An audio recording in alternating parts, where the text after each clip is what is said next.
Okay, so we want to go over the 3.2 and 3.3 notes in this video. So the very first thing we addressed with these notes is the fact that y equals 10x and y equals log x are actually inverses of each other. So we knew from Monday's class that we have a pivot point of 0, 1 when we have y equals 10 to the x.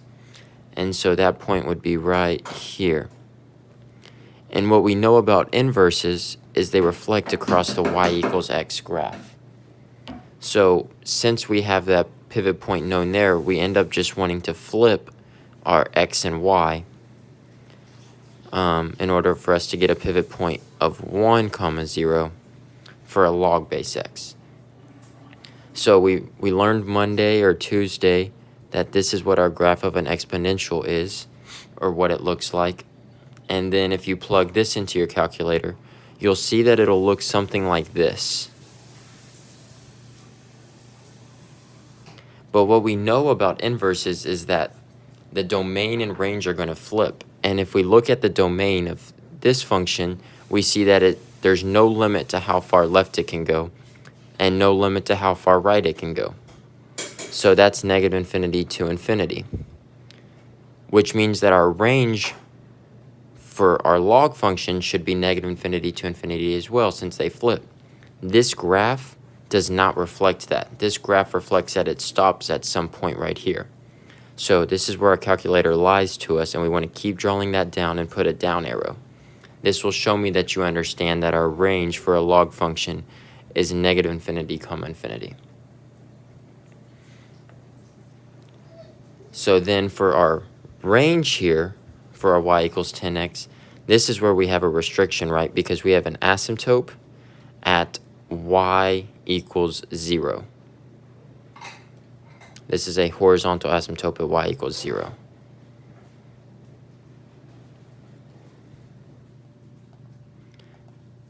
Which means that our range goes from 0, to infinity, because it's never going to cross that axis right there.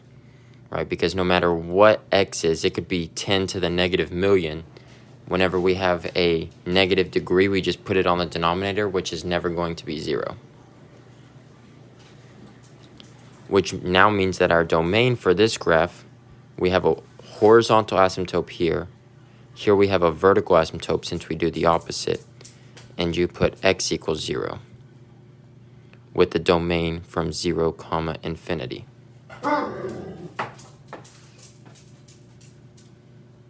So that's kind of what we're looking for through the first part.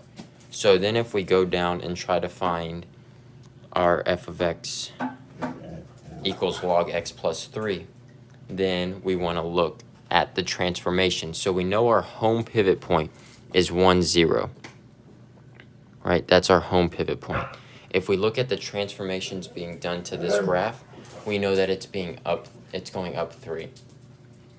So we do nothing to the x value, and we're adding 3 to the y value. So we end up giving a pivot point at 1, 3. So we can mark that. We had no transformation to our left or right, so our horizontal or our vertical asymptote is still going to be at x equals 0. So there's still a dotted line right there. If we put this in our calculator, we should get something that looks like that, with a range from negative infinity to infinity and a domain from 0, infinity.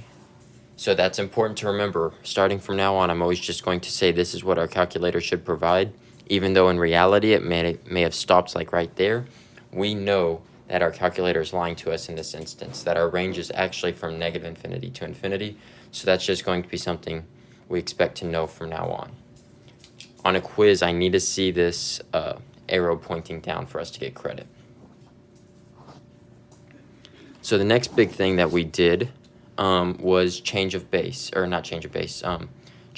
log to exponential and exponential to log. So the method that we used, we know that if there's nothing there for a log, it means that there's base 10. So the method that we used is I heart logs. So we make a little heart right here, And the best way I try to remember this is I start from my furthest left number, which is my base in a log. The next thing I come into interaction with is my exponent, and then it equals whatever h is. So I write from left to right. The first thing I had was a 10. In an exponential, the next thing I'm going to have is a degree, which is my second thing that I touch. And then I equal the last thing that I touch. So 10 to the third equals h. So then if you try this one, we know that anything with natural log is base e. So we do another heart, and we should end up with e to the a equals 3. We start to the furthest left point, we come to get our degree, we get our equals.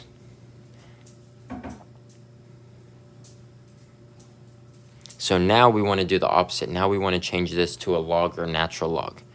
So we want to do the same thing. Start with our furthest left point.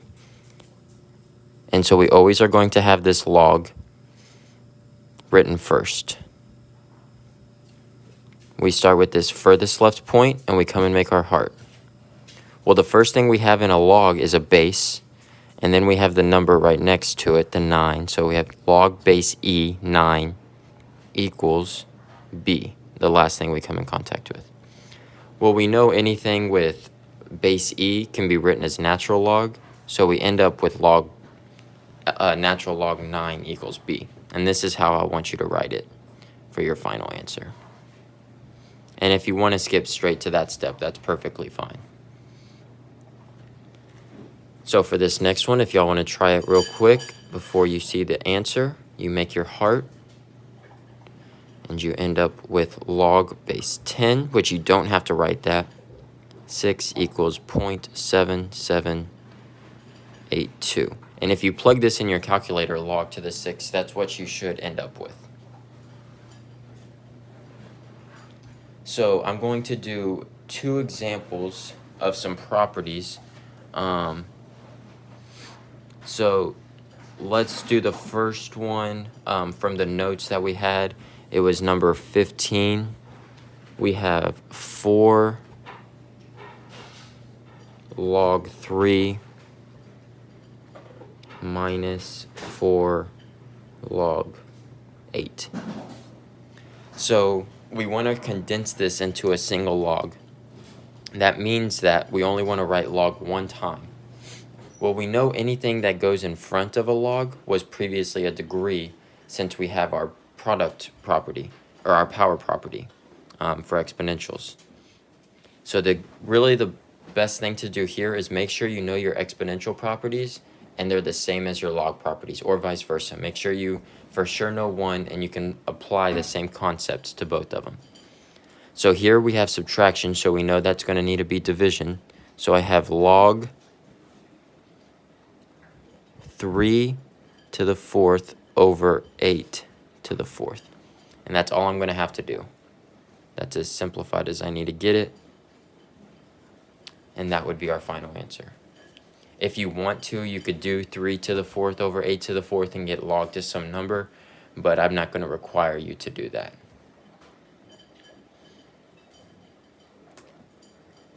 Let's see, another good one.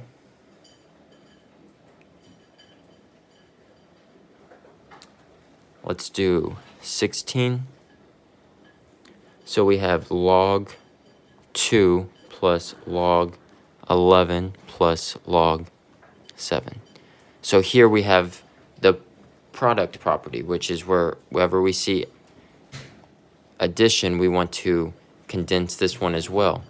So how we condense this is we write one log, and then everywhere we see an addition sign, we multiply what it is together.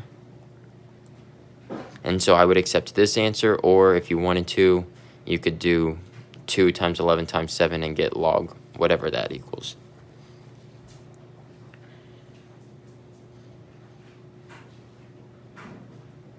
And let's do one more example actually where you actually want to expand it. So let's do number 4 from the notes. We have log 3 times 2 cubed. Okay, So one thing that we always want to notice is that the cubed is inside the parentheses where it's just over the 2. It's not to the outside where we're distributing it to both. That's an important thing to recognize whenever we're doing this. So we want to expand this, which means we want to write it out as many times as possible. So we have multiplication, so that means we know we have to do addition. So we have log 3 plus, for multiplication, 3 log 2. And that would be our final answer there. That's how we would expand that. So that's it for the 3.2, 3.3 notes. If you have any questions on this, I'm about to upload the quiz review video as well. So please view that.